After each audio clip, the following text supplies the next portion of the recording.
Football কি সত্যি একজন মানুষ দিয়ে বদলে যায়? লিওনেল মেসি আবারও প্রমাণ করলেন তিনি মাঠে নামলে গল্প বদলে যায়, ইতিহাসও নতুন করে লেখা হয়। ইন্টার মায়ামি যা গত রাতে করেছে তা MLS এর নতুন এক অধ্যায়ের সূচনা। মেজর লিগ সকার কাপ জয়ের পথে সবচেয়ে বড় ধাপ দিল ইন্টার মায়ামি। ইস্টার্ন কনফারেন্সের সেমিফাইনালে সিনসিনাতিকে 4-0 গোলের বিশাল ব্যবধানে উড়িয়ে দিয়েছে ফ্লোরিডার দলটি। আর ম্যাচের কেন্দ্রবিন্দুতে ছিলেন ওই একটি নাম, লিওনেল মেসি। পুরো 90 মিনিট জুড়ে ছিল মেসির জাদু।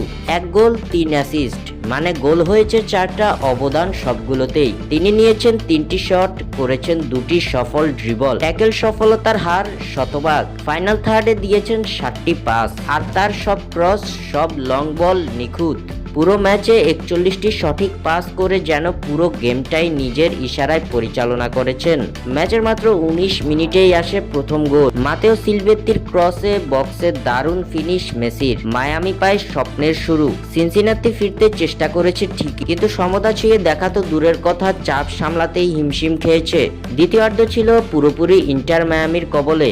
ম্যাচের 57তম মিনিটে মেসির নিখুঁত তৈরি করা বলে সিলভেত্তির গোল, ব্যবধান 2-0। মাত্র 5 মিনিট পর আবারও আক্রমণ। নিজের অর্ধ থেকে বল নিয়ে 3 টাচে তৈরি করে দেন সুযোগ, আর আলেন্দে গোল করে দেন 62তম মিনিটে। 75তম মিনিটে আবারও আলেন্দে। মেসির তৈরি আরেক বিল্ড আপ থেকে আসে মায়ামির চতুর্থ গোল। ম্যাচ তখন শুধু জয়ের নয়, ইতিহাস গড়ার পথে।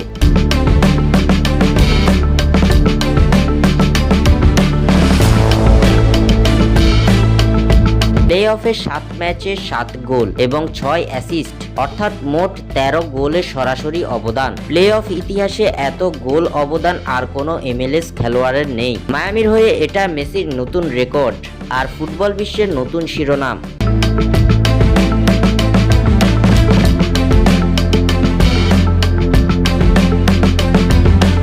এই জয়ে প্রথমবারের মতো ইস্টার্ন কনফারেন্স ফাইনালে উঠল ইন্টার মায়ামি। সামনে অপেক্ষা করছে new York city. 6 December MLS কাপের ফাইনালের টিকিট। মেসির এই ফর্ম যদি থাকে তবে হয়তো প্রথম MLS কাপ এখন আর খুব দূরে নেই। আপনারা কি মনে করেন? মেজর লিগ সকারের কাপটি কি মেসির হাতেই উঠছে? কমেন্টে জানাতে ভুলবেন না। লাইক, শেয়ার আর সাবস্ক্রাইব করুন আরও স্পোর্টস আপডেট পেতে। স্বাক্ষর থেকে সাদবিন ইসলাম।